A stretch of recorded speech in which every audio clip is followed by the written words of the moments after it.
నిన్న చిల్కూరు బాలాజీ ఆలయ ప్రధాన అర్చకుడు కన్నుమూసిన విషయం తెలిసిందే. సౌందరరాజన్ అంత్యక్రియలకు అక్కడ ఏర్పాట్లు చేస్తున్నారు కుటుంబ సభ్యులు. నేడు ఆలయం వెనుక భాగంలో గోశాల దగ్గర అంత్యక్రియలు నిర్వహిస్తున్నారు. ఆయన మరణించిన వెంటనే ఆలయాన్ని కూడా మూసేశారు నిర్వాహకులు. ఆదివారం ఉదయం సంప్రోక్షణ తర్వాత దర్శనాలకు మళ్లీ అనుమతిస్తారు. గత కొన్నాళ్లుగా తీవ్ర అనారోగ్యంతో బాధపడుతున్నారు సౌందరరాజన్. చికిత్స తీసుకుంటూనే ఉన్నారు. చిలుకూరులోని తన సొంత ఇంట్లో తుది శ్వాస విడిచారు.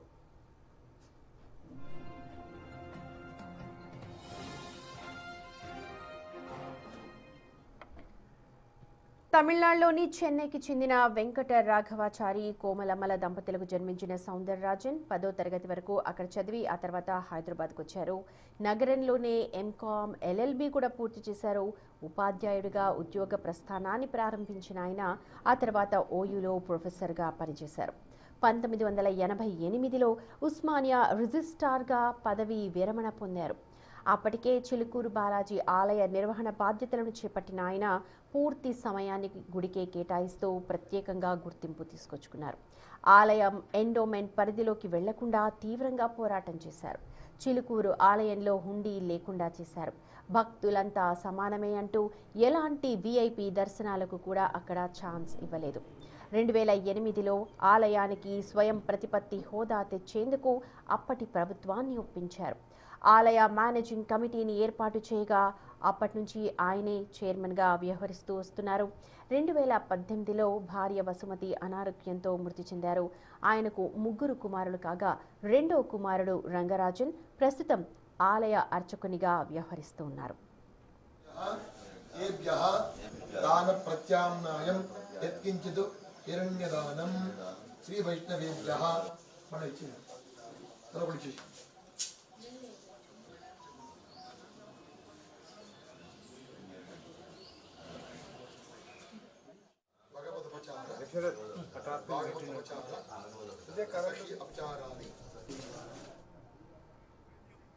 రైట్, మా ప్రతినిధి సుజాత ఉన్నారు అప్డేట్స్ అందించడానికి. ఓటీయూ సుజాత. సుమతి, చిలుకూరి బాలాజీ ఆలయ ప్రధాన అర్చకుడు సౌందరరాజన్ గత 3 సంవత్సరాల నుంచి అనారోగ్య సమస్యలతో బాధపడుతున్నాడు. నిన్న అస్వస్థతకు గురైనటువంటి సౌందరరాజన్ని స్థానికంగా ఉన్నటువంటి హాస్పిటల్కి తీసుకువెళ్లారు. హాస్పిటల్కి తీసుకెళ్లే లోపే కన్ను మూసినట్లు అటు వైద్యులు నిర్ధారించారు. ప్రస్తుతం చిలుకూరి బాలాజీ ఆలయ వెనుక భాగంలో ఉన్నటువంటి సుందరరాజన్ నివాసం ఉంటున్నటువంటి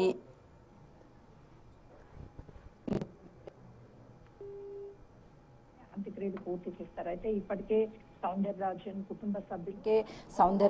కుటుంబ సభ్యులు అదేవిధంగా ఈ గ్రామస్తులంతా కూడా అంతిమ యాత్రలో పాల్గొనేందుకు పెద్ద ఎత్తున ఇక్కడికి చేరుకున్నారు. సౌందరరాజన్ ఆ భౌతిక కాయానికి నివాళులర్పిస్తున్నారు ఒక్కొక్కరిగా. అంటే ఎన్నో ఏండ్ల నుంచి ఈ చిలుకూరి బాలాజీ ఆలయానికి ప్రతిష్టాత్మకంగా ప్రధాన పూజారిగా పనిచేసినటువంటి సౌందరరాజన్ ఎన్నో సంవత్సరాల నుంచి ఈ ఆలయానికి అనేక సేవల్ని అందించారు.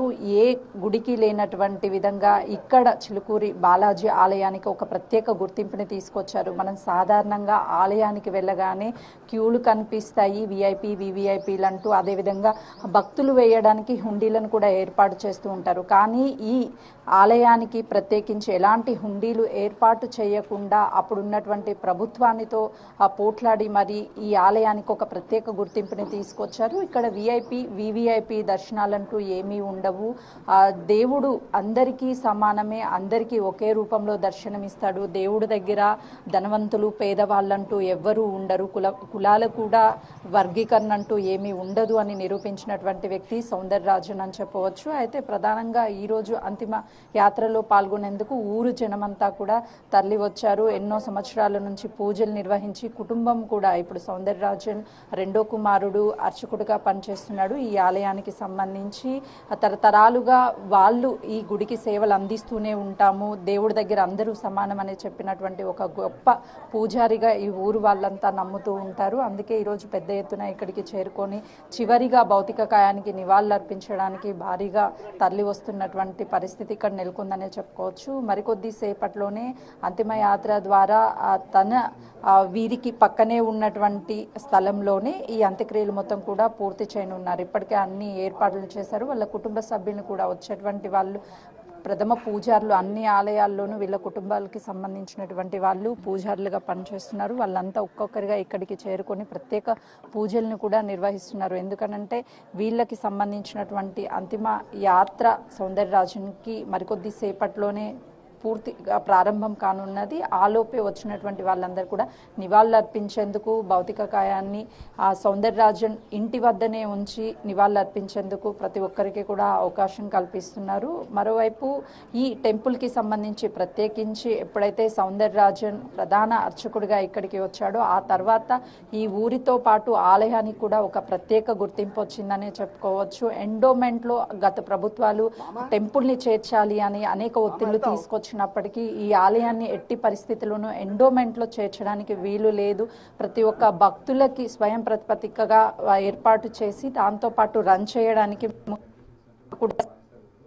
చెప్పేసి సౌందరరాజన్ కుటుంబ సభ్యులంతా కూడా ఇక్కడ ఎన్నో సంవత్సరాల నుంచి అటు బాలాజీ స్వామి వారికి సేవలు అందించడంతో పాటు ఊరి వాళ్ళకు కూడా ఎప్పుడు వచ్చినా సరే ఎలాంటి వివిఐపీ లేకుండా చుట్టుపక్కల ఉన్నటువంటి వాళ్ళంతా ఒక ప్రత్యేకమైనటువంటి ఈ టెంపుల్కి గుర్తింపు రావడానికి సౌందరరాజన్ కృషి అని చెప్తూ ఉంటారు. తమిళనాడుకి చెందినటువంటి సౌందరరాజన్ 10th తర్వాత ఇక్కడికి వచ్చి ఉస్మానియాలో రిజిస్టర్గా పనిచేశారు. ఆ తర్వాత ఆలయానికి కూడా అనేక సేవలను అందించడంలో ముందున్నారు అని చెప్పేసి ఊరు వాళ్ళు కూడా చెప్తున్నారు. అయితే ఈ రోజు మధ్యాహ్నం 12 గంటల లోపే అంత్యక్రియలు కూడా పూర్తి చేయనున్నారు కుటుంబ సభ్యులు.